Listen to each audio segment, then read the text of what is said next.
தேவன்தானே, அந்த வார்த்தை தேவன்தானே. அகிலமாளும் வார்த்தையது, ஜீவனுள்ள வார்த்தையது. வானம் பூமி மாறினாலும் மாறாத வார்த்தை தேவன் வார்த்தை. வானம் பூமி மாறினாலும் மாறாத வார்த்தை தேவன் வார்த்தை. ஆதியிலே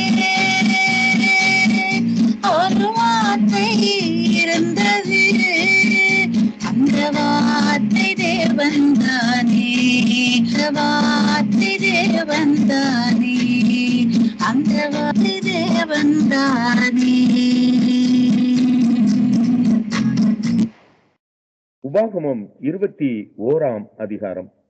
உன் தேவனாகிய கர்த்தர் உனக்கு சுதந்தரிக்க கொடுக்கும் தேசத்தில் கொலை செய்யப்பட்டு கிடக்கிற ஒருவனை வெளியிலே கண்டு அவனை கொன்றவன் இன்னான் என்று தெரியாதிருந்தால், உன் மூப்பரும் உன் நியாயாதிபதிகளும் புறப்பட்டு போய் கொலை செய்யப்பட்டவனை சுற்றிலும் இருக்கும் பட்டணங்கள் மட்டும் அளப்பார்களாக. கொலை செய்யப்பட்டவனுக்கு சமீபமான பட்டணத்து மூப்பர் வேலையில் பண்படாததும் நுகத்தடியில் பிணைக்கப்படாததுமான ஒரு கிடாரியை பிடித்து உழுது விதையாத தரிசான பள்ளத்தாக்கிலே அதை கொண்டு போய் அந்த பள்ளத்தாக்கிலே அதன் தலையை வெட்டி போட கடவர்கள். உன் தேவனாகிய கர்த்தர் தமக்கு ஆராதனை செய்யவும் கர்த்தருடைய நாமத்திலே ஆசீர்வதிக்கவும் லேவியின் குமாரராகிய ஆசாரியரை தெரிந்து கொண்டபடியால் அவர்களும் அத்தருணத்தில் வந்திருக்க வேண்டும். அவர்கள் வாக்கின்படியே சகல வழக்கும் சகல காய சேதமும் தீர்க்கப்பட வேண்டும். கொலை செய்யப்பட்டவனுக்கு சமீபமான பட்டணத்தின் மூப்பர் எல்லாரும் பள்ளத்தாக்கிலே தலை வெட்டப்பட்ட கிடாரியின் மேல் தங்கள் கைகளை கழுவி, எங்கள் கைகள் அந்த இரத்தத்தை சிந்தினதும் இல்லை, எங்கள் கண்கள் அதை கண்டதும் இல்லை. கர்த்தாவே, நீர் மீட்டுக்கொண்ட உமது ஜனமாகிய இஸ்ரவேலின் மேல் குற்றமில்லாத இரத்தப்பழியை சுமத்தாமல் உமது ஜனமாகிய இஸ்ரவேலின் மேல் கிருபை உள்ளவராயிரும் என்று சொல்வார்களாக. அப்பொழுது இரத்தப்பழி அவர்களுக்கு நிவர்த்தியாகும். இப்படி கர்த்தரின் பார்வைக்கு செம்மையானதை நீ செய்வாயாகில் குற்றமில்லாத இரத்தப்பழியை உன் நடுவில் இருந்து விலக்கி போடுவாய். நீ உன் சத்துருக்களுக்கு எதிராக யுத்தத்திற்கு புறப்பட்டு உன் தேவனாகிய கர்த்தர் அவர்களை உன் கையில் ஒப்பு கொடுக்கிறதினால் அவர்களை சிறைப்பிடித்து வந்து சிறைகளில் ரூபவதியான ஒரு ஸ்திரியை கண்டு அவளை விவாகம் பண்ண விரும்பி அவளை உன் வீட்டிற்குள் அழைத்து கொண்டு போவாயானால், அவள் தன் தலையை சிரைத்து தன் நகங்களை களைந்து தன் சிறையிருப்பின் வஸ்திரத்தையும் நீக்கி உன் வீட்டிலிருந்து 1 மாதம் மட்டும் தன் தகப்பனையும் தாயையும் நினைத்து துக்கம் கொண்டாட கடவள். அதன் பின்பு நீ அவளோட சேர்ந்து அவளுக்கு புருஷனாயிரு. அவள் உனக்கு மனைவியாயிருப்பாள். அவள் மேல் உனக்கு பிரியமில்லாமற் போனால் நீ அவளை பணத்திற்கு விற்காமல் அவளை தன் இஷ்டப்படி போக விடலாம். நீ அவளை தாழ்மைப்படுத்தினபடியினால் அவளாலே ஆதாயம் பெறும்படி தேட வேண்டாம்.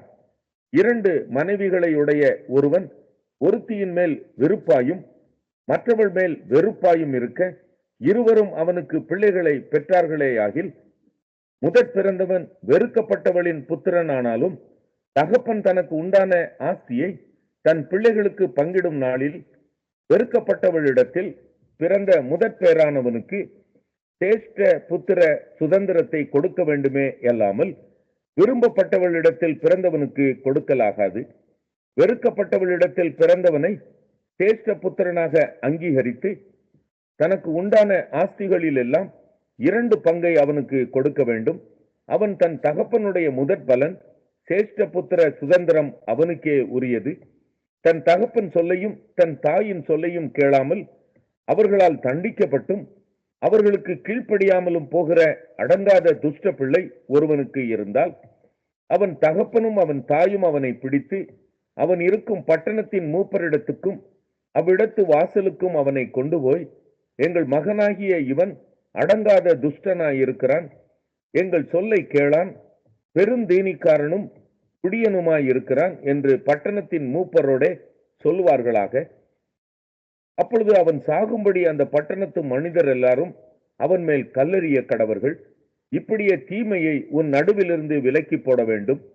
இஸ்ரவேலர் எல்லாரும் அதை கேட்டு பயப்படுவார்கள். கொலை செய்யப்பட்ட ஒருவன் மேல் சாவுக்கு பாத்திரமான பாவம் உண்டாயிருக்க அவனை கொலை செய்யும்படி மரத்திலே தூக்கி போடுவாயானால் இரவிலே அவன் பிரேதம் மரத்திலே தொங்கலாகாது. அந்நாளிலே தானே அதை அடக்கம் பண்ண வேண்டும். தூக்கி போடப்பட்டவன் தேவனால் சபிக்கப்பட்டவன். ஆகையால் உன் தேவனாகிய கர்த்தர் உனக்கு சுதந்திரமாக கொடுக்கும். சாலமோனின் உன்னத பாட்டு. 1 அதிகாரம். சாலமோன் பாடின உன்னத பாட்டு. அவர் தமது வாயின் முத்தங்களால் என்னை முத்தமிடுவாராக. உமது நேசம் திராட்சை ரசத்தை பார்க்கிலும் இன்பமானது. உமது பரிமள தைலங்கள் இன்பமான வாசனை உள்ளவைகள். உமது நாமம் ஊற்றுண்ட பரிமள தைலமாய் இருக்கிறது. ஆகையால் கன்னியர்கள் உம்மை நேசிக்கிறார்கள். என்னை இழுத்து கொள்ளும், உமக்கு பின்னே ஓடி வருவோம். ராஜா என்னை தமது அறைகளில் அழைத்து கொண்டு வந்தார். நாங்கள் உமக்குள் களி கூர்ந்து மகிழுவோம். திராட்சை ரசத்தை பார்க்கிலும் உமது நேசத்தை நினைப்போம். உத்தமர்கள் உம்மை நேசிக்கிறார்கள். எருசலேமின் குமாரத்திகளே, கேதாரின் கூடாரங்களைப் போலவும் சாலமோனின் திரைகளைப் போலவும் நான் கருப்பாய் இருந்தாலும் அழகாய் இருக்கிறேன். நான் காய் இருக்கிறேன் என்று பாராதேயுங்கள். வெயில் என் மேல் பட்டது. என் தாயின் பிள்ளைகள் என் மேல் கோபமாயிருந்து என்னை திராட்சை தோட்டங்களுக்கு காவற்காரியாக வைத்தார்கள். என் சொந்த திராட்சை தோட்டத்தையோ நான் காக்கவில்லை. என் ஆத்ம நேசரே, உமது மந்தையை எங்கே மேய்த்து அதை மத்தியானத்தில் எங்கே மடக்குகிறீர்? எனக்கு சொல்லும். உமது தோழரின் மந்தைகள் அருகே அலைந்து திரிகிறவளைப் போல நான் இருக்க வேண்டியது என்ன? ஸ்திரீகளில் ரூபவதியே, அதை நீ அறியாயாகில் மந்தையின் காலடிகளை தொடர்ந்து போய் மேய்ப்பர்களுடைய கூடாரங்கள் அண்டையில் உன் ஆட்டுக்குட்டிகளை மேய விடு. என் பிரியமே, பார்வோனுடைய ரதங்களில் பூண்டு இருக்கிற பரிகள் பவுந்திக்கு உன்னை ஒப்பிடுகிறேன். ஆபரணாதிகள் பூண்ட உன் கன்னங்களும் ஆரங்கள் பூண்ட உன் கழுத்தும் அழகாய் இருக்கிறது. வெள்ளி பொட்டுகள் உள்ள பொன் ஆபரணங்களை உனக்கு பண்ணுவோம். ராஜா தமது பந்தியில் இருக்குந்தனையும் என்னுடைய நரக தைலம் தன் வாசனையை வீசும். என் நேசர் எனக்கு என் ஸ்தனங்களின் நடுவில் தங்கும் வெள்ளை போல செண்டு. என் நேசர் எனக்கு எங்கேதி ஊர் திராட்சை தோட்டங்களில் முளைக்கும் மருதோந்தி பூங்கொத்து. என் பிரியமே, நீ ரூபவதி, நீ ரூபவதி, உன் கண்கள் புறா கண்கள். நீ ரூபமுள்ளவர். என் நேசரே, நீர் இன்பமானவர். நம்முடைய மஞ்சம் பசுமையானது, நம்முடைய வீட்டின் உத்திரங்கள். அப்போஸ்தலர் 13 அதிகாரம். அந்தியோகியா பட்டணத்தில் உள்ள சபையிலே பர்னபாவும் நீகர் எனப்பட்ட சிமியோனும் சிரேனே ஊரானாகிய லூகியும் காற்பங்கு தேசாதிபதியாகிய ஏரோதுடனே கூட வளர்க்கப்பட்ட மனாயினும் சவுலும் தீர்க்கதரிசிகளாயும் போதகளாயும் இருந்தார்கள். அவர்கள் கர்த்தருக்கு ஆராதனை செய்து உபவாசித்து கொண்டிருக்கிற போது பர்னபாவையும் சவுலையும் நான் அழைத்த ஊழியத்திற்காக அவர்களை பிரித்து விடுங்கள் என்று பரிசுத்த ஆவியானவர் திருவுளம் பற்றினார். அப்பொழுது உபவாசித்து ஜெபம் பண்ணி அவர்கள் மேல் கைகளை வைத்து அவர்களை அனுப்பினார்கள். அப்படியே அவர்கள் பரிசுத்த ஆவியினால் அனுப்பப்பட்டு செலூக்கியா பட்டணத்துக்கு வந்து கப்பல் ஏறி அங்கிருந்து சீப்புரு தீவுக்கு போனார்கள். சாலமி பட்டணத்தில் வந்தபோது அவர்கள் யூதருடைய ஜெப ஆலயங்களில் தேவ வசனத்தை பிரசங்கித்தார்கள். யோவானும் அவர்களுக்கு உதவிக்காரனாய் இருந்தான். அவர்கள் பாப்போ பட்டணம் வரைக்கும் தீவை கடந்து வந்தபோது பர்யேசு என்னும் பெயர் கொண்ட மாய வித்தைக்காரனும் கள்ள தீர்க்கதரிசியுமான ஒரு யூதனை கண்டார்கள். அவன் விவேகமுள்ள மனுஷனாகிய செர்கியு பவுல் என்னும் அதிபதியுடனே கூட இருந்தார்.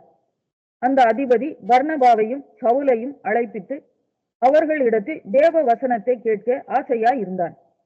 மாய வித்தைக்காரன் என்று அர்த்தம் கொள்ளும் பேரையுடைய அந்த எலிமா என்பவன் அதிபதியை விசுவாசத்தில் நின்று திருப்பும்படி வகை தேடி அவர்களோடு எதிர்த்து நின்றான். அப்பொழுது பவுல் என்று சொல்லப்பட்ட சவுல் பரிசுத்த ஆவியினால் நிறைந்தவனாய் அவனை உத்து பார்த்து, எல்லா கபடமும் எல்லா பொல்லாங்கும் நிறைந்தவனே, பிசாசி மகனே, நீதிக்கெல்லாம் பகைஞனே, கர்த்தருடைய செம்மையான வழிகளை புரட்டுவதில் ஓய மாட்டாயோ? இதோ இப்பொழுதே கர்த்தருடைய கை உன் மேல் வந்திருக்கிறது. சில காலம் சூரியனை காணாமல் நீ குருடனாய் இருப்பாய் என்றான். உடனே மந்தாரமும் இருளும் அவன் மேல் விழுந்தது.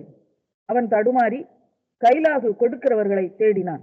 அப்பொழுது அதிபதி சம்பவித்ததை கண்டு கர்த்தருடைய உபதேசத்தை குறித்து அதிசயப்பட்டு விசுவாசித்தான். பின்பு பவுலும் அவனை சேர்ந்தவர்களும் பாப்போ பட்டணத்தை விட்டு கப்பல் ஏறி பம்பிலியாவில் இருக்கும் பெர்கே பட்டணத்துக்கு வந்தார்கள். யோவான் அவர்களை விட்டு பிரிந்து எருசலேமுக்கு திரும்பி போனான்.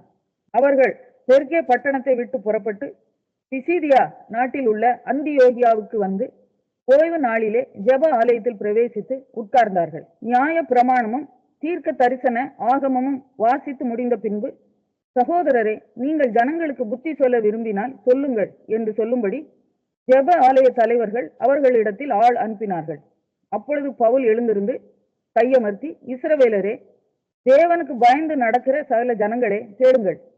இஸ்ரவேலராகிய இந்த ஜனத்தினுடைய தேவன் நம்முடைய பிதாக்களை தெரிந்து கொண்டு எகிப்து தேசத்தில் அவர்கள் பரதேசிகளாய் சஞ்சரித்த போது ஜனங்களை உயர்த்தி தமது புயபலத்தினாலே அதிலிருந்து அவர்களை புறப்பட பண்ணி 40 வருஷ காலமாய் வனாந்தரத்தில் அவர்களை ஆதரித்து கானான் தேசத்தில் 7 ஜாதிகளை அழித்து அவர்களுடைய தேசத்தை இவர்களுக்கு சுதந்திரமாக பங்கிட்டு கொடுத்து பின்பு ஏறக்குறைய 450 வருஷ காலமாய் சாமுவேல் தீர்க்கதரிசி வரைக்கும் அவர்களுக்கு நியாயாதிபதிகளை ஏற்படுத்தி வந்தார். அது முதல் தங்களுக்கு ஒரு ராஜா வேண்டும் என்று கேட்டுக்கொண்டார்கள். அப்படியே தேவன் பென்யமின் கோத்திரத்தானாகிய கீசுடைய குமாரனான சவுலை 40 வருஷ காலமாய் அவர்களுக்கு கொடுத்தார். பின்பு அவர் அவனை தள்ளி தாவீதை அவர்களுக்கு ராஜாவாக ஏற்படுத்தி, ஈசாயின் குமாரனாகிய தாவீதை என் இருதயத்துக்கு ஏற்றவனாக கண்டேன், எனக்கு சித்தமானவைகளை எல்லாம் அவன் செய்வான் என்று அவனை குறித்து சாட்சியும் கொடுத்தார். அவனுடைய சந்ததியிலே தேவன் தமது வாக்கு தத்தத்தின்படியே இஸ்ரவேலுக்கு இரட்சகராக இயேசுவை எழும்ப பண்ணினார். இவர் வெளிப்படுவதற்கு முன்னே மனம் திரும்புதலுக்கு ஏற்ற ஞானத்தை குறித்து யோவான் இஸ்ரவேலர் யாவருக்கும் பிரசங்கித்தான். யோவான் தன் பணிவிடை ஓட்டத்தை நிறைவேற்றுகிற போது, நீங்கள் என்னை யார் என்று நினைக்கிறீர்கள்? நான் அவர் அல்ல, இதோ எனக்கு பின் ஒருவர் வருகிறார், அவருடைய பாதரட்சையை அவிழ்க்கிறதற்கும் நான் பாத்திரன் அல்ல என்றான். சகோதரரே, ஆபிரகாமின் சந்ததியில் பிறந்தவர்களே, தேவனுக்கு பயந்து நடக்கிறவர்களே, இந்த ரட்சிப்பின் வசனம் உங்களுக்கு அனுப்பப்பட்டு இருக்கிறது. எருசலேமில் குடியிருக்கிறவர்களும் அவர்கள் அதிகாரிகளும் அவரை அறியாமலும் ஓய்வு நாள் தோறும் வாசிக்கப்படுகிற தீர்க்கதரிசிகளின் வாக்கியங்களை அறியாமலும் அவரை ஆக்கினைக்குள்ளாக தீர்த்ததினால் அந்த வாக்கியங்களை நிறைவேற்றினார்கள். மரணத்துக்கு ஏதுவானதொன்றும் அவரிடத்தில் காணாதிருந்தும் அவரை கொலை செய்யும்படிக்கு பிலாத்துவை வேண்டிக் கொண்டார்கள். அவரை குறித்து எழுதி இருக்கிறவைகள் யாவையும் அவர்கள் நிறைவேற்றின பின்பு அவரை மரத்திலிருந்து இறக்கி கல்லறையிலே வைத்தார்கள். தேவனோ அவரை மரித்தோரிலிருந்து எழுப்பினார். தம்முடனே கூட கலிலேயாவில் இருந்து எருசலேமுக்கு போனவர்களுக்கு அவர் அநேக நாள் தரிசனமானார்.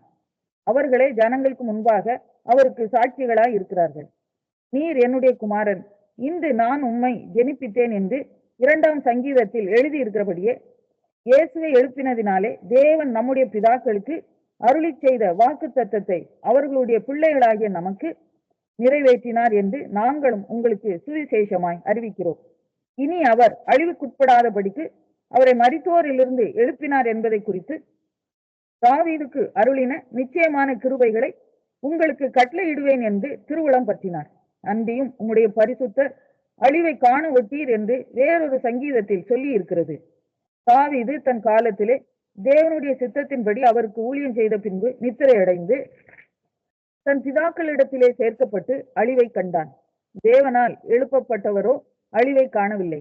ஆதலால் சகோதரரே, இவர் மூலமாய் உங்களுக்கு பாவ மன்னிப்பு உண்டாகும் என்று அறிவிக்கப்படுகிறது என்றும், மோசேயின் நியாய பிரமாணத்தினாலே நீங்கள் எவைகளை நின்று விடுதலையாகி நீதிமான்களாக்கப்படக்கூடாது இருந்ததோ, விசுவாசிக்கிறவன் எவனும் அவைகளில் நின்று இவராலே விடுதலையாகி நீதிமானாக்கப்படுகிறான் என்றும் உங்களுக்கு தெரிந்திருக்க கடவது.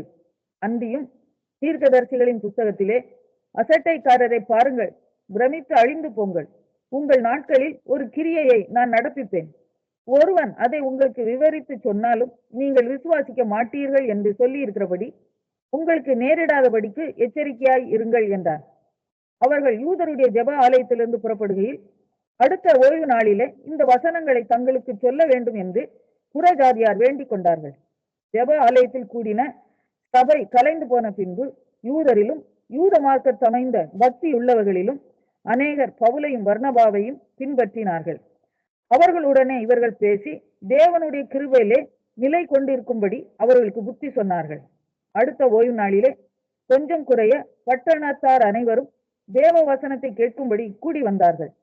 தூதர்கள் ஜனக்கூட்டங்களை கண்டபோது பொறாமையினால் நிறைந்து பவுலினால் சொல்லப்பட்டவைகளுக்கு எதிரிடையாய் பேசி விரோதித்து தூஷித்தார்கள்.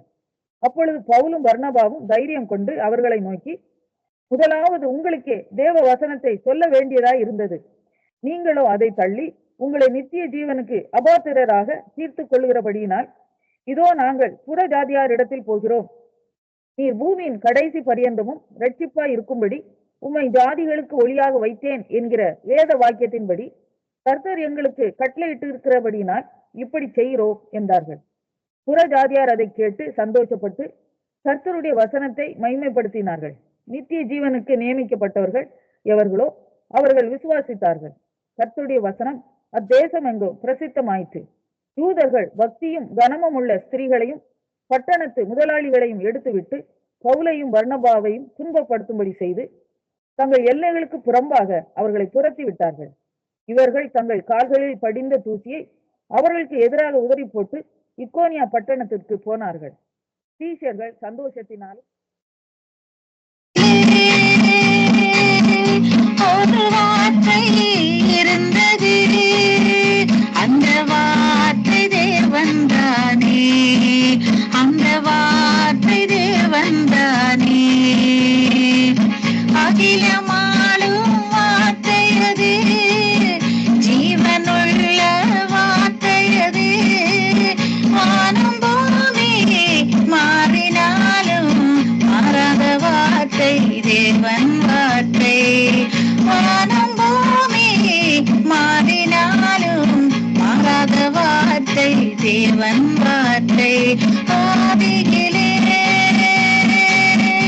ஒரு வார்த்தை இருந்தது, அந்த வார்த்தை தேவன்தானே, வார்த்தை தேவன்தானே, அந்த வார்த்தை தேவன்தானே.